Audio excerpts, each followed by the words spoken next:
What is up, everybody? I am joined by one of my absolute favorite people in poker, the man that is at the very top of the all-time money list, Bryn Kenney. Welcome to the PokerNews podcast. Yeah, thank you. I'm trying to remember the last time we had you on. I feel like you were in Southern California for something, playing something. Yeah, I was on in someone's house in Hermosa Beach now, I remember. And you were crushing something then, so... Probably. I mean, that seems like most likely. You were crushing something and like extremely relevant and still are, which is quite the miracle. So I think first off, the easy stuff that we have to just talk about. Obviously, my audience knows who you are. I don't think we need to get too much into, giving too much history of your backstory or anything. So let's just jump right in and let's talk a little bit about this Triton. So you've been playing high rollers for ever, basically. Really before even I think the high roller thing was as, trendy and regular as it is at this point. You were one of the people who was always willing to put your money where your mouth is.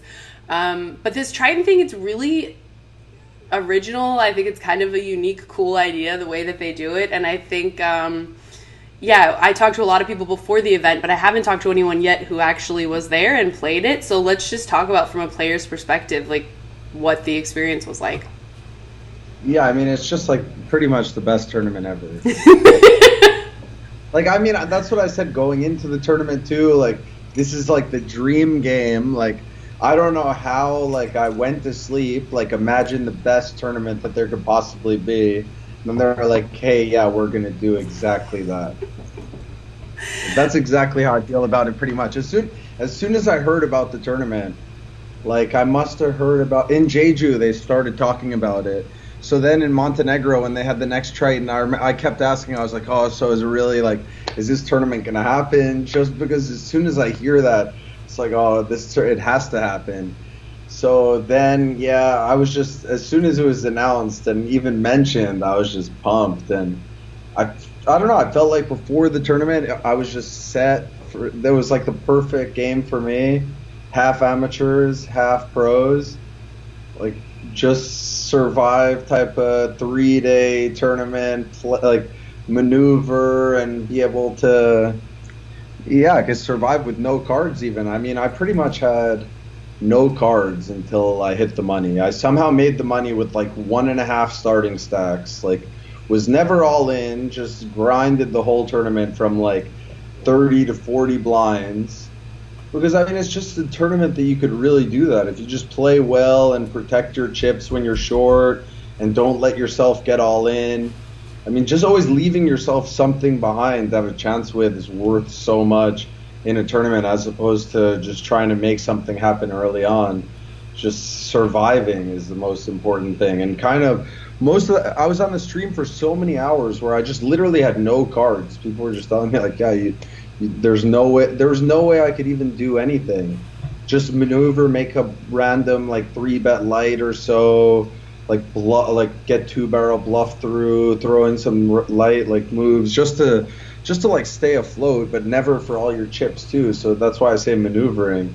And I think that's maybe in some turbo tournaments you can't really do as much of that, but any 3-day tournament you could really just maneuver and use your chips like they're so valuable, which they were. That was the thing. No one was really going to be able to get all my chips unless if I was short. I wound up for all my chips with ace-10 versus threes right when we hit the money, but there was no way away from that. I had 11 blinds, small blind versus button, and then kind of just, did a perfect kind of cruise. Was just confident, relaxed going into the tournament, prepared myself, was eating healthy, was taking different type of energy. I cut coffee pretty much completely and would drink this green energy drink that, the only final tables I drank it on actually were the last 4 Tritons that I've gotten first, second, and second.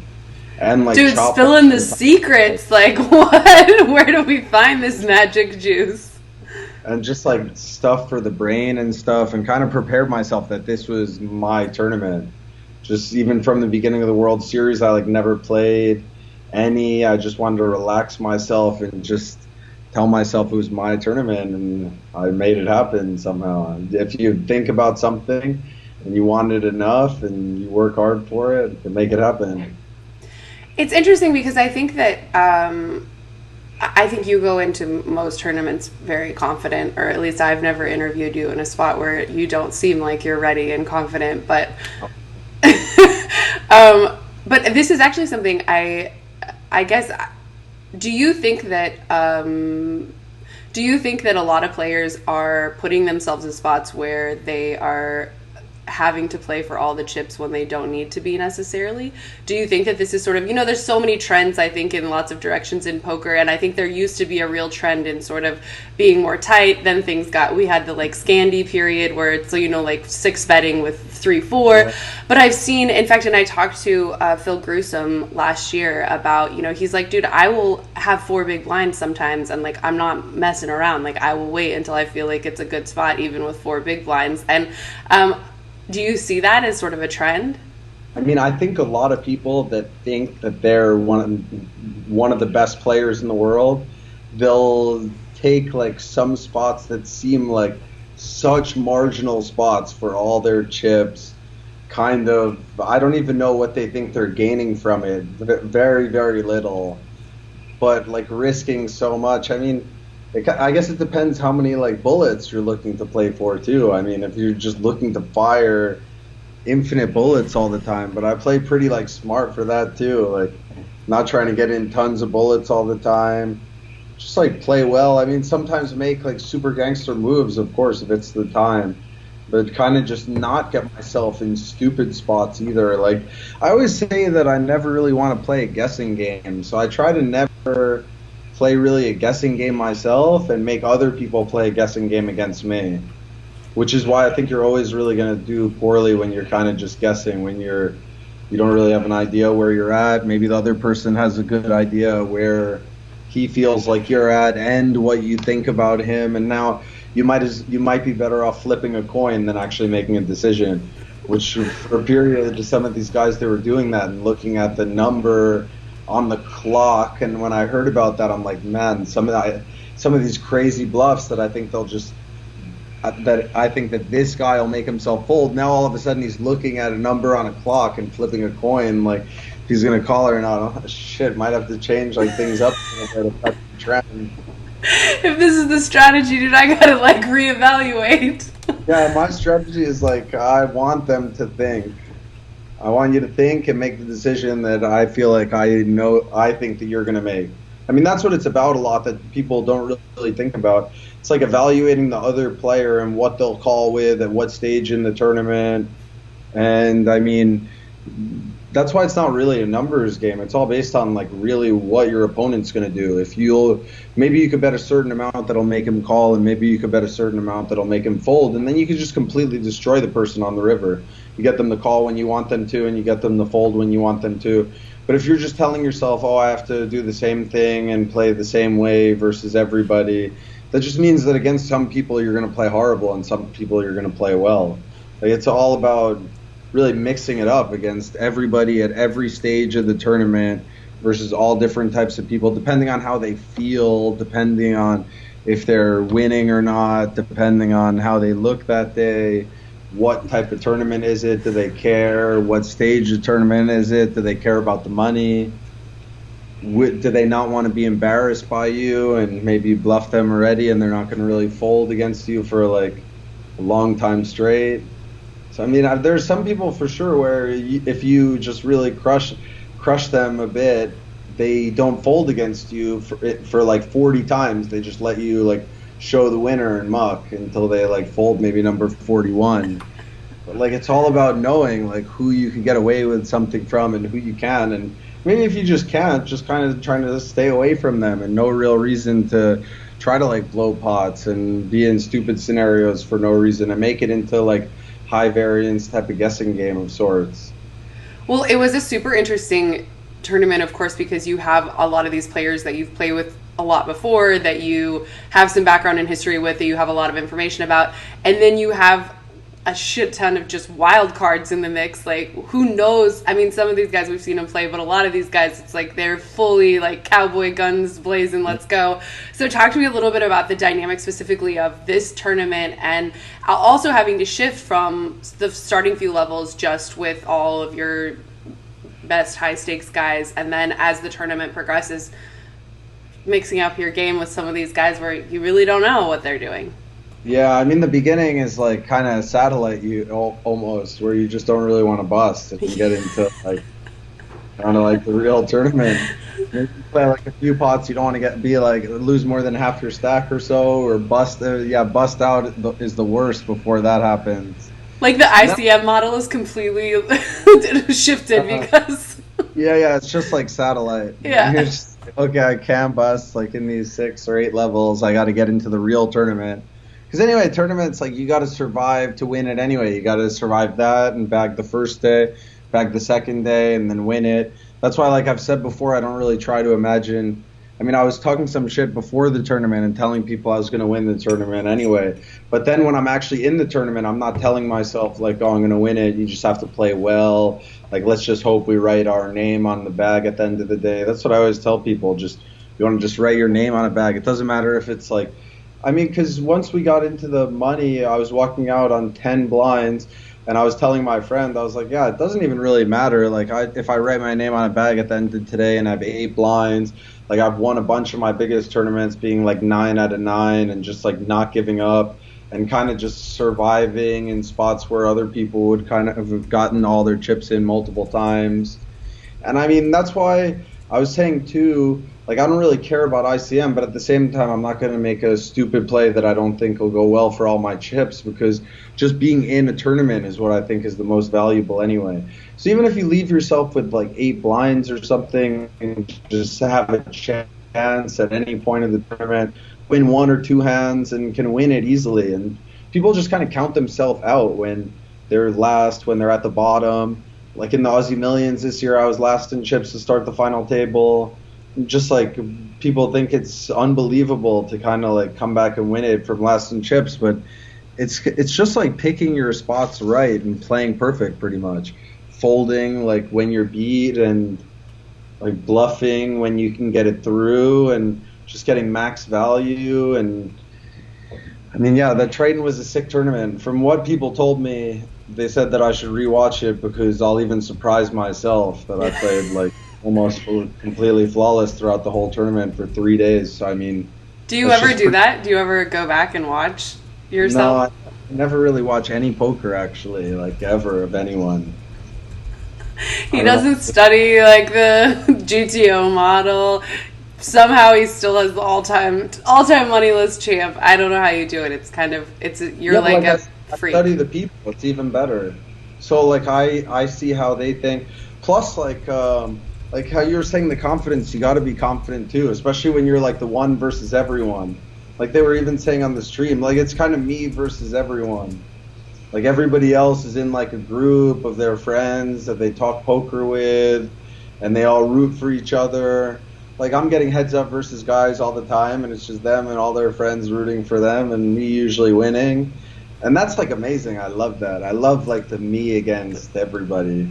It like thrives me, I think. Just like talking shit to everybody before that tournament, just like kind of pumped me up, like got me ready, like I feel like it just does a few like good things for me, for everything. Maybe people think that you're overconfident, maybe when you're actually just super prepared and not going to do anything careless and just kind of, you're just in the moment. So when people maybe think that you're going to be overzealous and try to make something happen when you're kind of just completely relaxed and calm, that's another thing that's just an advantage for you.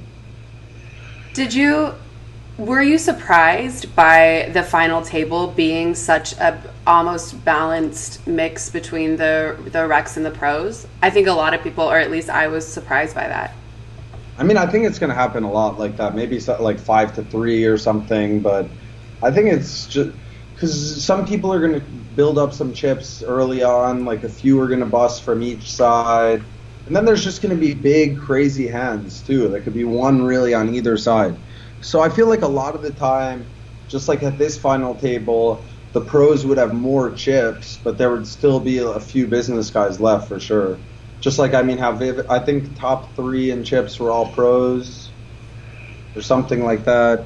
So, I mean, the chips were still weighed towards the pros, but the players, because it's still a small field, like 22 pros and 22 amateurs. So it's kind of normal that it'll get 4 and 4. I think you could make a case for it making sense, but I actually didn't get to watch the stream, which I would have liked to, but I was curious about how the final table would play then. I mean, basically anytime you have a table where you throw in a Bill Perkins or you throw in just at least one super wealthy guy who doesn't do this for a living, it changes the dynamic of really the whole table, right? Like, the guy who was splashing around was Big Al. Like, Perkins was playing very like tight. Like, Big Al was like throwing like some random moves in there. Like, kind of he picked a few unfortunate spots, like where I limped small blind king 10 suited. He pumped it up with like a king 8 off. And then he like bombs of 10-5 deuce 3 spades for a third of his stack or so. So I've got to, of course, like put him in there. Can't really call or anything. Just like hope that you don't get snap called. Plus, it seemed like he was calling a lot and he was playing a bunch of hands. I mean, it was fun. He got unlucky, lost that. But that's the thing. You could easily lose just like all your chips to someone who just calls you with hands that other people wouldn't call you with, kind of not really playing real tournament strategy, more like cash, like seeing more flops. Anyway, that's how I would play too if I was just playing for fun. I'd want to see definitely more flops, bluff more times, make it more fun. If I was just playing for fun, gosh, it must be nice. I hate being that guy, but to play for fun, yeah. It's so sick. Well, I think, and actually a few people in the chat have asked about this, which almost everyone I think who read the write-ups would say, like, how often does the runner-up make like way more money than the person who won? Are you allowed to talk at all about how you guys came to this arrangement or this deal? I mean, it was just like what the numbers said at the end when we got heads up. Like, I didn't ask him for anything more. Like, I usually just like to be friendly. If I'm going to make a deal, I'm not going to really ask for some small amount more. That's just not really my nature. Never really looking for like crumbs, as I would say. Like, get like little bit more and make yourself look like. Yeah, I'd rather just say no than ask for anything more. And the amount was so big, and I had such a lead. So I got most of the money since we made a deal. We had to play for 1.1 still, so I lost the heads up for 1.1, but still, I guess I got 16.7 or something, and first was 18 or so. So, I mean, even if I would have won the heads up, I would have got 17.8 or so, or 16.8. So, I mean, I got like 2.3, I think, something like that, less than what first place actually was, which, I mean, I guess you got to consider a win. It was going to be a win for you either way, though, because, and this is what we talked about, I talked about this on the podcast last week, being that you were going to become the all-time money leader, it was kind of like no matter what, it was going to be a huge victory for you, right? I mean, once how the final table went, though, and how I kind of destroyed the whole final table and busted everybody, still to lose heads up no matter what is kind of annoying. You never expect to really lose. You just made every right decision. You have all the chips heads up, and you just lose 2 coin flips, miss a draw, and your tournament's over. And of course, heads up. I mean, that's what sucks about heads up, right? Yeah, exactly. You could just slaughter a tournament, have 5-1, 8-1, and lose 2-3 all-ins, and it's over. Which isn't really too tough to do. Well, I wanted to talk to you about. Of course, I know you. I talked about this also on the podcast last week. I know for you, you always care about the victory over the money. But in this case, the money actually was a victory also in its own right. So there was that. But to talk to me a little bit about. I want to say 6 years ago we did a an interview together where you were talking about, like, I've been broke several times, I've come back several times, I know I'm the best in the world, I know I can be here, and like I belong here in this spot. And so to just talk about being at the top and sort of not only what does this mean, but what does this look like now? Like, what do you do now? You just keep, like, every time you set a goal you get there, so like, what's next? Yeah, it's pretty sick for sure. I guess it's just sinking in a bit, because I mean, I always said that I would get number one for sure. So like, I always felt I would get number one. So the thing is, of course it's sick, but at the same time, when you keep telling yourself that something's going to happen and that's like kind of normal, when you actually get there, it's still like kind of normal, much like less exceptional, I guess, than other people would think is how you think, because you kept telling yourself this is what you're going to do. So if you're really, then you have to make yourself confident and you believe like, hey, I did it because, yeah, that's what I was going to do.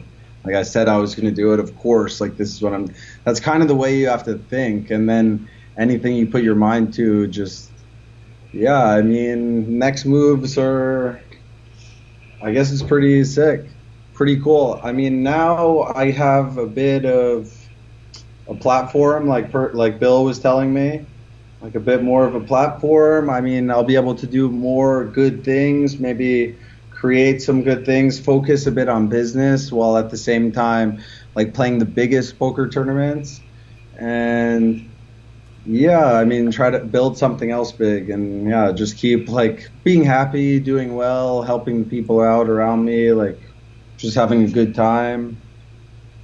I feel like it's something, I feel like you could really attract and be I don't know, I hate the ambassador or the whatever terminology specifically, but in terms of when we look at these high roller guys, I think it's kind of easy in a lot of ways to categorize quite a few of them into a few different, groups, if you will, or soapboxes or whatever it is. But I feel like because you've been this sort of lone wolf character for so long that it's like the anti-hero or something. I'm not sure. It just feels like really different. And that for you to be in this spot, really, it does open a lot of opportunities for you to kind of do something more rogue, do something different.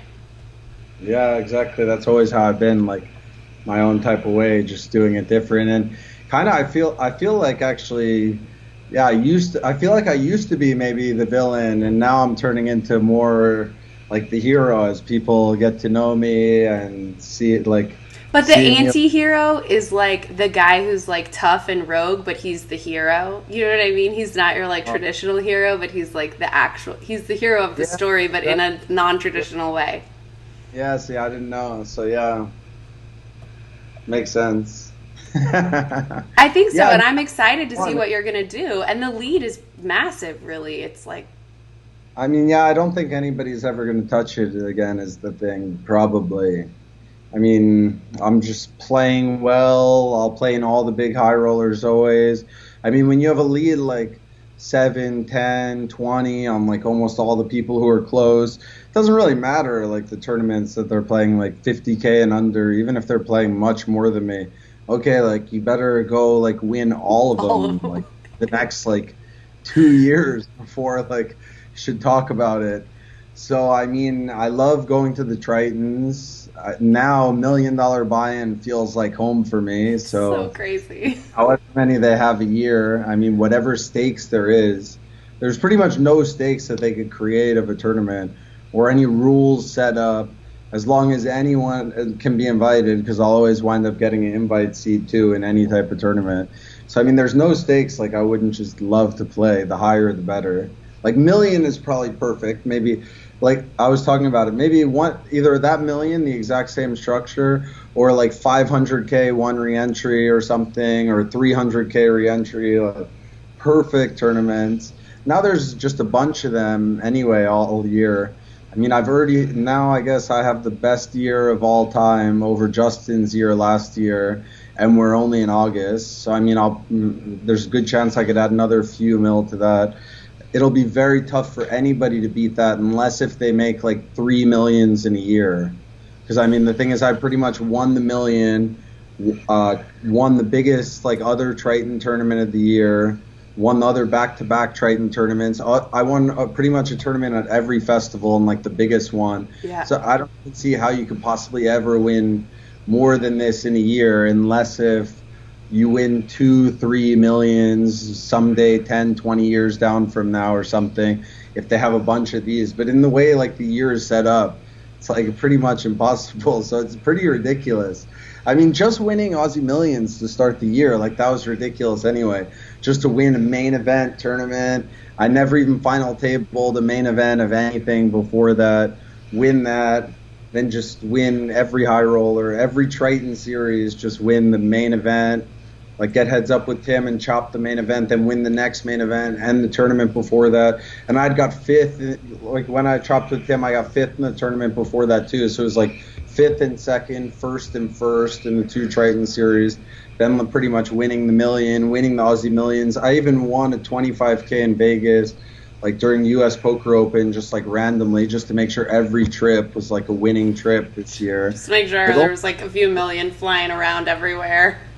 Like almost, yeah. I mean, I'm like into some. I'm like in a very, very good flow right now for sure. Just, I mean, because same thing in the Triton Montenegro for like 3 or 4 days. I was on streams and was told to. I just played like a flawless tournament. Just hero folded right every time. Like every bluff got through. Just making every right decision for like days straight in streams and just being so sharp. It feels like it's been like this for years now, a couple years. I even remember talking to you at the WSOP last year and maybe even the year before that and just being like, wow, this year's your year. This is the year of Bryn, or like, you've been managing to maintain for a while now, which I do think we see these heaters, we see crazy runs. But what would you attribute that to? All the other guys, like in the high stakes, they could never admit, like, if I was the best, even if I am the best, because it's me versus all them. They could never admit that I'm better than them and all their friends. But like I said before, I think the truth lies in just facts. And I mean, my streams, just of all the tournaments I ever won, of all the tournaments really that are on stream at all, it's really a lot of finesse play, perfect decisions, I have like no big blow-ups in any tournament ever, while like at the same time like chipping up masterfully and playing hands like so perfect. And I don't think anybody has the same. I mean, I've seen other people there, not to say that other people aren't very good too. Of course I don't think that. Of course I think there are other people too who are very good. But at the same time, just at making the right decision, I just don't think anyone's been better than me. I mean, I've been winning in high stakes pretty much for the past 15 years. I've been playing high stakes. I've lost money tons of times, like on the side. I've never really went on even any downswings myself playing poker. Like even when I won, I went on a run where I made like 3.5 mil playing heads up PLO, where I taught myself how to play heads up PLO. Never played a hand before playing 25-50. Made like 3.5 mil in 2 months and only maybe lost 400 of it back playing before like torching the rest in other stuff. So I mean, my chart, like in poker, there's no way anyone even has close to better like of profit in poker, just like a straight line up, always winning, and always like back against the wall too. Like I see other people, just when they're running bad in poker, I'll see it on their face and they're not even there playing well really. They're like beaten before they even start that day. And those are the guys kind of you're supposed to go after too. Those are the guys who aren't thinking clearly, who are just like sighing and just don't really care. I think, well, one of the things that was really interesting about this tournament was that the recreational high rollers were the ones who were supposed to be creating these invitations, which I think is a weird and interesting dynamic, because on the one hand, obviously they want to play with the best in the world. That's why they're there. They want to have bragging rights or whatever. But on the flip side, like, it seems kind of counterintuitive to invite the best in the world to the poker tournaments. So who invited you, and like what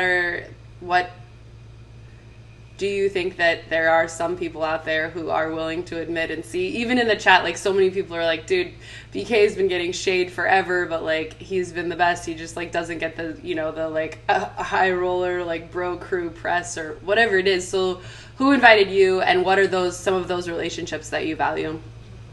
I mean, the thing is, if any pro gets invited to anything, I'm gonna be at the top of the list, not just because I'm like thought to be the best by a lot of people, but at the same time, just because I'm a respectful, like friends with a lot of the people and just have a good time anyway, even if that's the thing, you're supposed to make people have fun playing, so I'm always laughing, having a good time, even if I'm crushing. If they're gonna have any pros play, I'm towards the top of the list for anyone of who they would want to play against. You're not tanking for 6 hours on like every standard decision.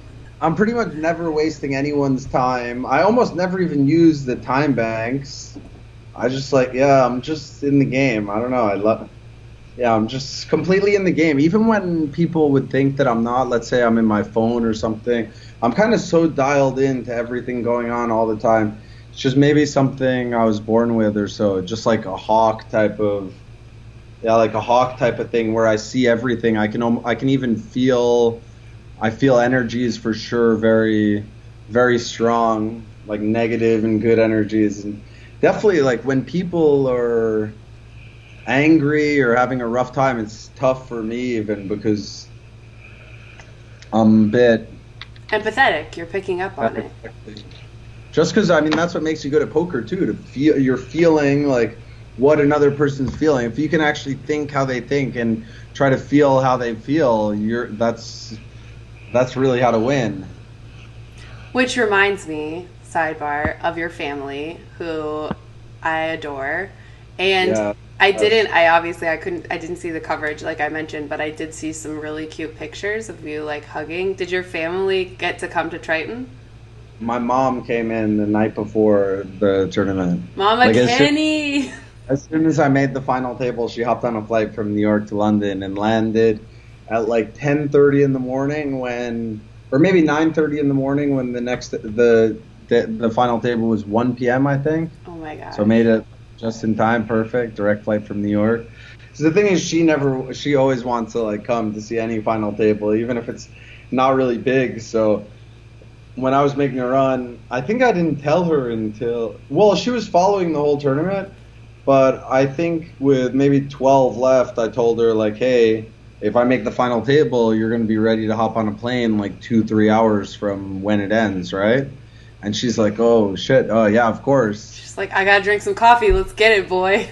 I'm ready. I love it, and the rest of the fam... in fact, your brother, is he still playing? I haven't seen him in ages. No, he's like doing his own thing. He doesn't really. I mean, poker's a game where if you want to win, you have to put a lot of time. I mean, it's tough now too. I mean, mid stakes to like do well, 5K, 10K tournaments are a lot tougher than they've been in the past. I mean, poker, fortunately for me, I mean, I win at the highest stakes there are.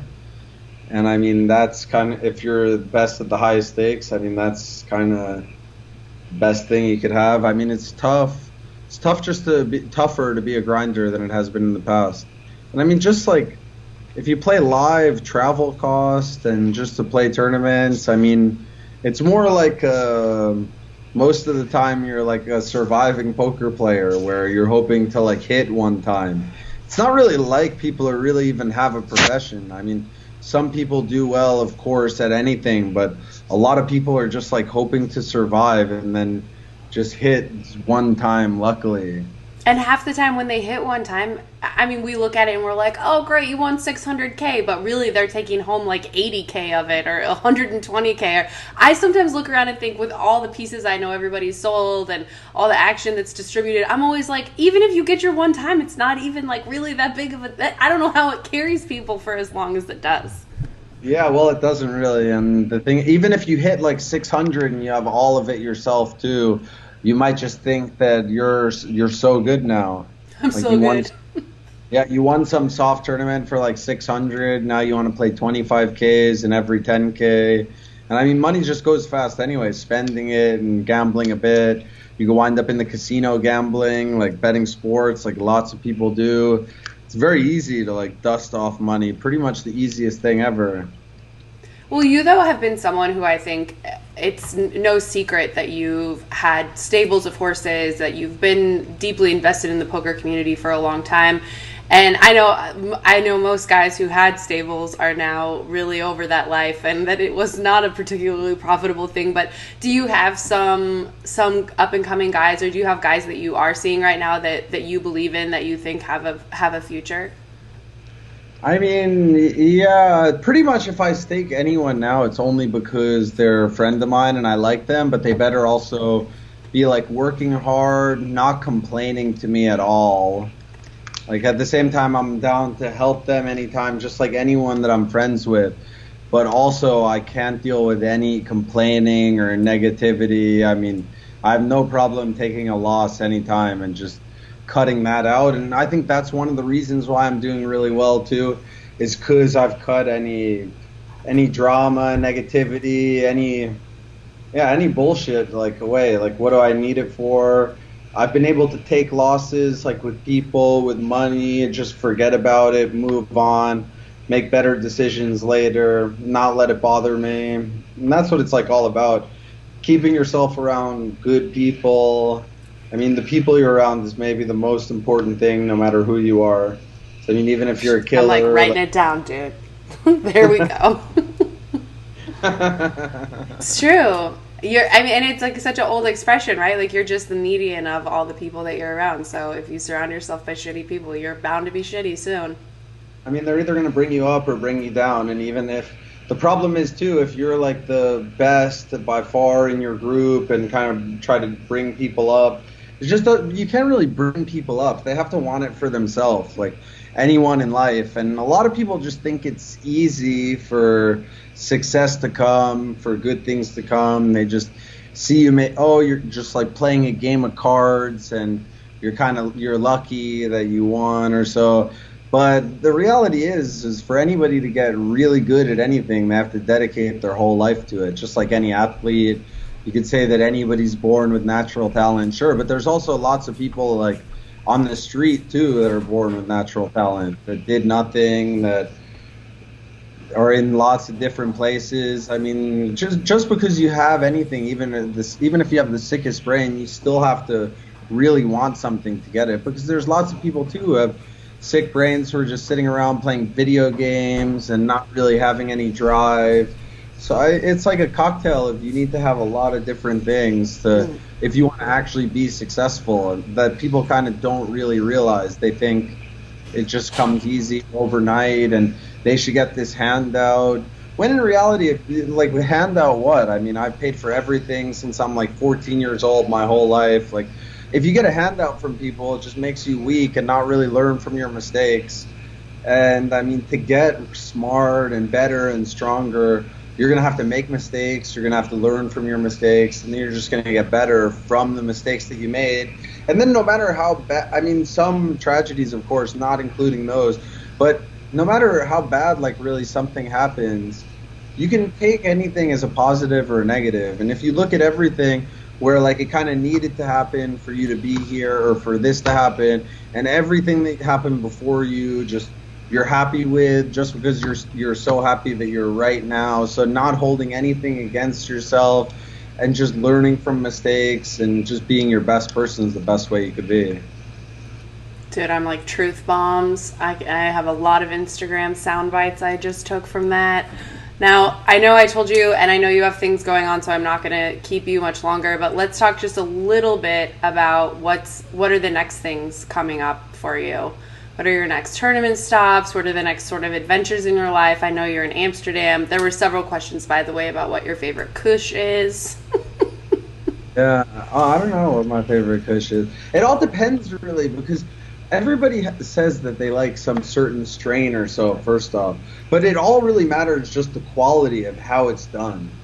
Like, I like indica, I mean, sativas in general, just more because I could function better. I'm not on the couch, just like sloppily. I could go do whatever and function very well. I mean, I just came to Amsterdam for 2 days actually because before even the Triton, I kind of had the feeling where I wanted to maybe get a house that I spent some time in, even if it's 3 months a year, 4 months a year, just have somewhere that I could put my stuff. And was looking over the Netherlands because I like the city always. I like Amsterdam, but I don't want to be in Amsterdam either. I want to have a house outside of Amsterdam to have a lot of green, backyard, yard, big house, own space, quiet. So I saw like this really sick house. So I actually only came to Amsterdam to check out this house, and there's a good chance it might be my first one for sure. I'm going from here actually just to Cannes for 2 days to go see some of my friends and just hang out, talk some possible business stuff, like enjoy some sun, eat some good food. From there, I'm gonna do 4 days at a spa in Switzerland just to like kind of get myself back. I mean, I'm still run down a little bit even from when the tournament ended, and that's like 11 days ago, and I've never been sick for even a week before in my life. So I got myself run down. So I want to just get myself back to balance, like relax, chill in the mountains, some nice air. Seems like a perfect time. I had plans already to go to Barcelona, and I always like Barcelona anyway. I like the city. The food is good. Few good tournament. A few friends of mine are coming anyway. I'm gonna throw a big party in Barcelona the last day of the series. Like at night, I'm gonna throw a really sick party for sure. It'll definitely be one to remember. I'll be there. I'll be the designated driver. Nice. Won't need drivers. Make sure taxis. Everyone wants to invite the pregnant girl to the party, that's for sure. Always a fun time. Well, we'll have to do then. Let's plan on doing something video in Barcelona. Something. I'll think of something good. Barcelona? Yes. Yes. Oh, cool. So of course you're gonna have to come to the party. Yeah, I will be there. You missed it. I will be the mama bear at the super fun poker party for everyone. Okay. Oh my gosh! Well, I just always appreciate it. It's such a good time. It's always good to talk to you. I was so happy to see you at the top. Not that, I mean, you've been at the top in my eyes for a long time. So, anything. You're like such a mystery man on the social media. What's your stuff in case the homies right now in the shout box want to get a follow? What's the what? What's your social media stuff? Oh, just my name, pretty much. Yeah, my name is both. That's so lucky. Good job out of your parents. Yeah. Give your mom a big love from Auntie Chardonnay.